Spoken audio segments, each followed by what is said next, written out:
नमस्कार दोस्तों, मैं हूं धर्मवीर तीजा। मेरी खेती सच्ची खेती में आपका स्वागत है। इस साल मार्च के महीने में शुरू में ही तापमान कुछ बढ़ने लग गया था, ज़्यादा हो गया था नॉर्मल से। ऐसा लग रहा था कि भाई इस साल गेहूं की फसल जल्दी आ जाएगी, जल्दी पक जाएगी।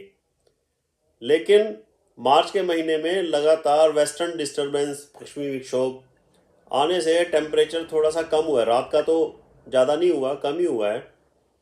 हवाएं भी चल रही हैं, नुकसान हो रहा है। पानी लगाना होता है, आखिरी पानी लगाना होता है गेहूं को, तो हवाएं चलने से फसलें गिर रही हैं।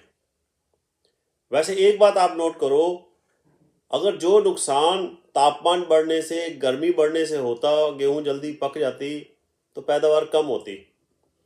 उससे तो कम ही नुकसान हो रहा है। सारे के सारे खेत थोड़े ही ना गिर जाते हैं।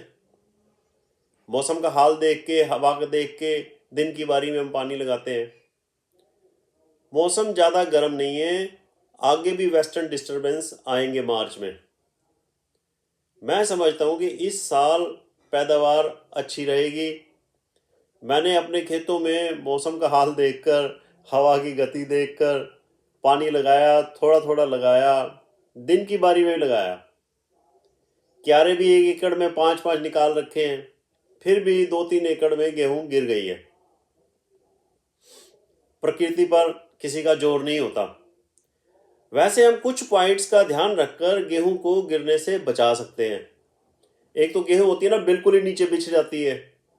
एक होती है थोड़ी सी पासा मार जाती है। तो थोड़ा सा तो हम बचाव कर सकते हैं। आज हम इसी बारे में ही बात करेंगे, इसी के ऊपर डिस्कस करेंगे। खेत भी दिखाऊंगा, सब कुछ करूंगा। भाई एक इन्फॉर्मेशन और आप सबको, अपने दोस्त भाइयों को ये देना चाहता हूँ। एक वेस्टर्न डिस्टर्बेंस जो है ना, 21 को फिर शुरू हो रहा है। और उसका जो है, हरियाणा में तो 24 तारीख को अच्छी बारिश बताई गई है। पंजाब में 23 और 24 को बारिश बताई गई है। 24-25 को मौसम जो है ना ढीला रहेगा, ख़राब रहेगा। ध्यान रखें, जब भी कणक का बीज खरीदो, जिस वैरायटी का खरीदो, तो ये ध्यान देना चाहिए कि उसका कद कितना है। ज़्यादा बड़े कद वाली होगी तो ज़्यादा गिरने का चांस रह जाता है। एक फैक्टर और भी है, नाइट्रोजन। कई बार हम यूरिया के 4-4 कट्टे डाल देते हैं, लोग 5 भी डाल रहे हैं। मैं तो दो बैग डालता हूँ, 45 किलो वाले, हद 2.25 बैग जो है ना। नाइट्रोजन ज़्यादा नहीं देनी चाहिए। नाइट्रोजन से क्या होता है कि ये जो गांठों की दूरी होती है ना, जो तने में जो गांठें होती हैं, इंटरनोड्स बोलते हैं, वो बढ़ जाती है। तो उससे पौधे की हाइट बढ़ जाती है। अब बीज कई बार 45 किलो डालते हैं। मोटा है तो देखो 42-43 किलो, लेट भी जाइए तो 45 भी डालते हैं, रिकमेंडेशन होती है। लेकिन ज़्यादा बीज डालने से ज़्यादा गिणकी हो जाती है, डेंस हो जाती है। जितनी डेंस होगी उतने गिरने के चांस ज़्यादा होते हैं।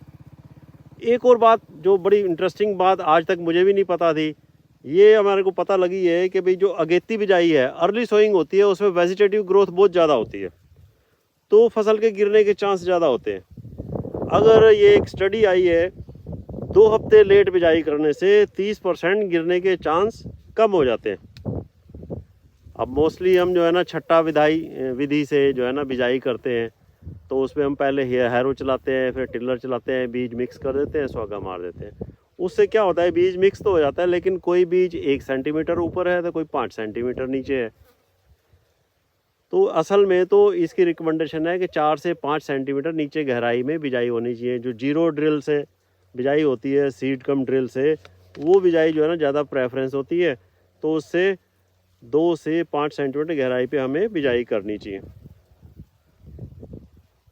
छोटे क्यारे, मैं देखो ये जो फसल जो है ना, मैं अपने खेत में जो दिखा ही रहा हूँ, अपना खेत ही दिखा रहा हूँ मैं आपको। जो छोटे क्यारे 5 क्यारे बनाए हुए हैं, ये 1 किला 3 कनाल है लंबाई में जो क्यारे हैं, 5 क्यारे बनाए हुए हैं। ध्यान से दिन में बिजाई पानी दिया गया था, फिर भी ये गिर गए हैं। ये एरिया जो है, सड़क के साथ वाला एरिया मेरा ज़्यादा गिरा है। लेवलिंग अगर खेत हो तो कम पानी में भी सिंचाई हो जाती है। एक और स्टडी आई है कि लॉजिंग से 12 से 66% तक नुकसान हो सकता है। ये 2008 में स्टडी हुई थी, साइंटिस्ट थे राजकुमार। अब लॉजिंग भी 2 प्रकार की होती है। लॉजिंग जो 2 प्रकार की होती है, उसमें जो क्या होता है, सिर्फ तना ही मुड़ता है। ये जो आप देख रहे हो, इसमें सिर्फ तना ही मुड़ा हुआ है, तना मुड़ा हुआ है, जड़ नहीं हिली हुई है। एक तो तने वाली होती है लॉजिंग, और एक जड़ जो है, अगर मान लो जड़ ही उखड़ गई है, फिर ज़्यादा नुकसान होता है। जब गेहूँ बिल्कुल सीधी खड़ी है, तो समझो 0 डिग्री का एंगल है। और अगर बिल्कुल ज़मीन के साथ बिछ गई है गिरने के बाद तो एंगल 90 डिग्री का है। 90 डिग्री पर तो बहुत ही नुकसान होता है, क्योंकि झंडा पत्ता जो है ना वो नीचे दब जाता है, धूप नहीं पहुंचती। अगर एंगल की लॉजिंग जो है ना, टेढ़ापन जो है ना 30% तक है तो बहुत कम नुकसान होता है। अब ये देखो, ये मेरा आइडिया है कि ये 30% तक ही है। ये जो है ये ऊपर थोड़ी थोड़ी उठ रही है। ये लेट बिजाई है, 12 दिसंबर की बिजाई थी। इसको आज से हफ्ता पहले पानी दिया गया था, हवा तेज़ थी। तो ये जो 1.5 एकड़ है, 1.25 एकड़ के बाद इसको पानी बंद कर दिया गया था और 1.25 एकड़ को कल दिया गया है पानी। कल हवा थोड़ी सी कम थी तो लॉजिंग कम कल हुई है। अब ये जो गिर गई है तो ये जो इसमें जो है ना बहुत कम नुकसान है, क्योंकि इसका जो एंगल जो है ना वो 31% ही मान के चलो। इसके अंदर दाना सही भर जाएगा, क्योंकि झंडा पत्ते को हवा और धूप पूरी लगेगी। एक बात और है, अगर दाना बनने की स्टेज पर सिट्टा निकलने के 15-20 दिन बाद गिरती है तो ये गोड्डा लेकर ऊपर उठ जाती है। ये गोड्डा तो नहीं लिया इसने, लेकिन थोड़ा सा पासा मार गई है। गोड्डा थोड़ा थोड़ा गोड्डा भी ले रही है। ये देखें आप, ये गोड्डा ले गई है। इसको कहते हैं गोड्डा लेना। थोड़ा सा कोनी के बल ऊपर तो उठती है तो नुकसान जो है ना कम होता है। झंडे पत्ते को पूरी धूप लगती रहती है, नुकसान 5 से 10% ही होगा इस खेत में।